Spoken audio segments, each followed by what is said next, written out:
It is, I think, an endorsement ratification of the presidential election result, and it strengthens the hand of the president considerably, especially since the JVP element has been factored out of this result. It's not contesting with the UPFA, cannot threaten to pull out and so on. So that is the most significant thing that we have to say about it. Strengthens the hand of the president and gives political stability. That we have achieved as a nation. That is what seems to have come out. What that will be used for is a different matter, but the international community should recognize at this point that the people are behind the president, for good or bad. You know, that is what the electorate has said. But Malinda, also when it comes to the voter turnout, it's supposed to be, I think, 50 to 55% out of 14 million voters.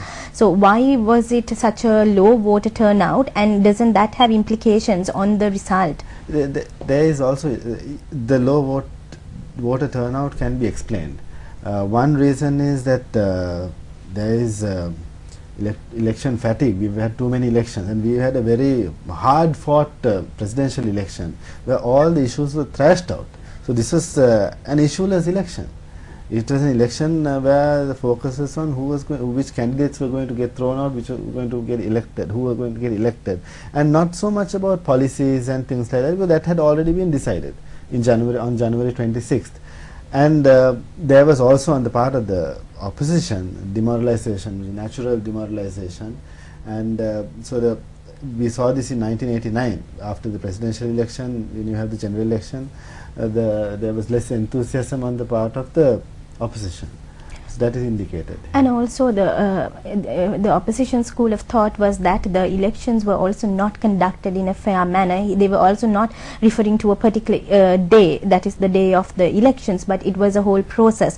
And there were lawyers also who said that it's also because the 17th Amendment was not in place, and also there was a lot of cynicism on the part of the public because they felt that there is always unnecessary intervention from the government. This is what actually the Secretary of the UNP also said.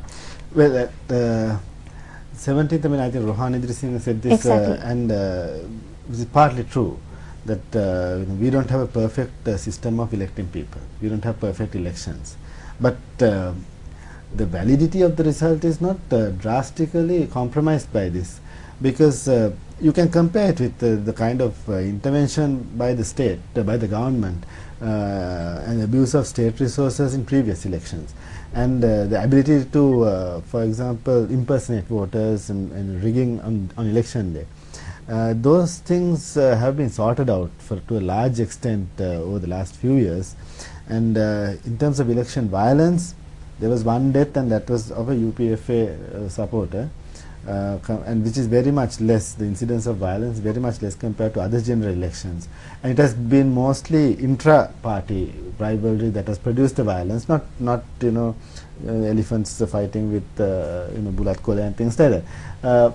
So there is an element of truth in the fact that we don't have a perfect election, but whether the result, whether, you know, if we had a perfect 17th Amendment, it's flawed, but if we had a perfect 17th Amendment, whether the UNP would have won, that is ridiculous to say. It might have made a small change in terms of whether it is 67% or 65% or something like that, but that's speculation, but that's a reasonable kind of projection. Should not take away from the fact that the UPFA has been voted in by the majority of the people. And Malinda, you referred to the JVP and the Sarath Fonseca factor. Why did they fare as they did actually? What is your analysis on that? I think that the true strength of the JVP was highly exaggerated by the 2004 result, because they fed on the UPFA or the SLFP votes. Now, #151 #Amatarna. Mobitel Smart Recharge Bonanza. Of the UPFA, because of the JVP, because they are contesting separately, you know. But even that is slightly suppressed by the Sarath Fonseca factor. The Sarath Fonseca, people like Arjuna are with them, so that brings in a certain number of votes. But when you have 40 and you come down to 4 or 5 or maybe even less, we still don't know, especially after being 17 on your own in 2001. In the year 2000 they were 10. They had 10 MPs, and 1994 they had 1. So that is a big come down. Maybe, it's a huge disappointment for the JVP. It should be read like that, and they have to reassess their political strategy at this point. And also when you look at the presidential election in January and the results that we got, it's the same trend that we are following now. And also if you look at the 2004 presidential election, do you want to do a comparison between the two? Yes, 2005 presidential, 2004 parliamentary election. Yeah, parliamentary election. Now between January and now we have seen the natural swing towards the victor. That is there.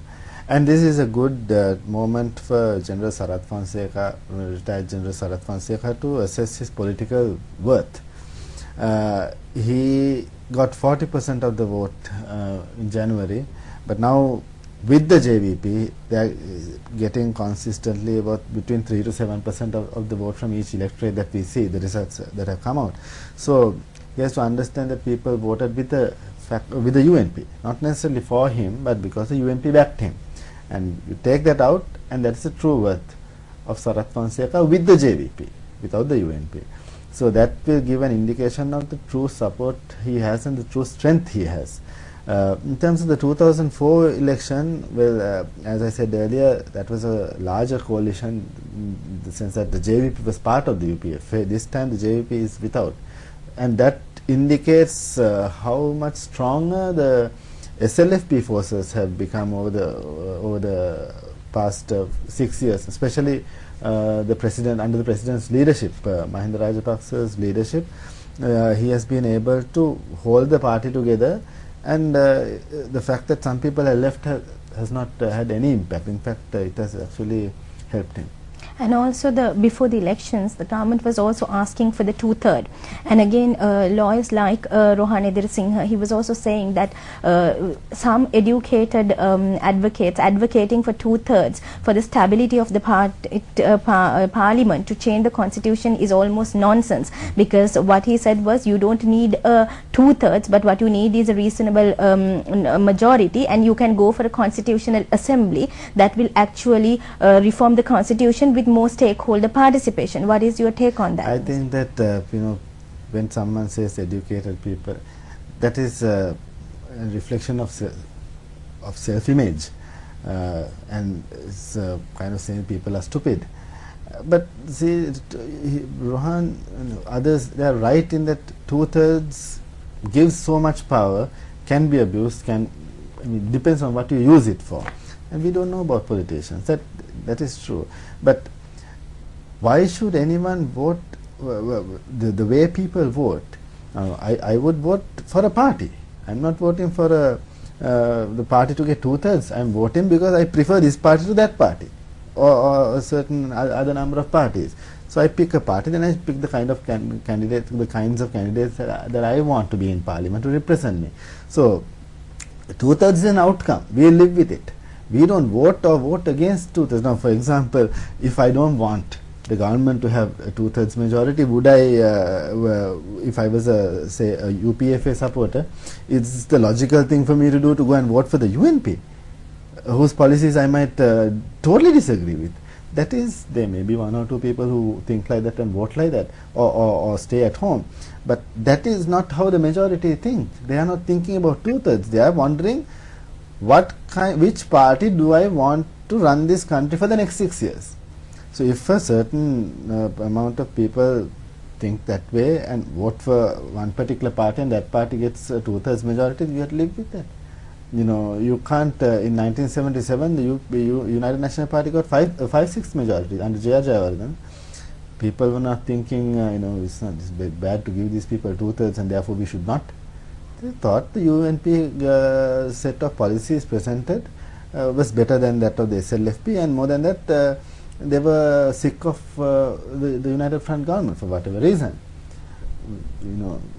So the 2/3 argument, yes, it can be abused because we need 2/3 to change the constitution, but that is, we don't know about it. And Malinda, also, what are the options for the opposition now? Yeah, this is a very serious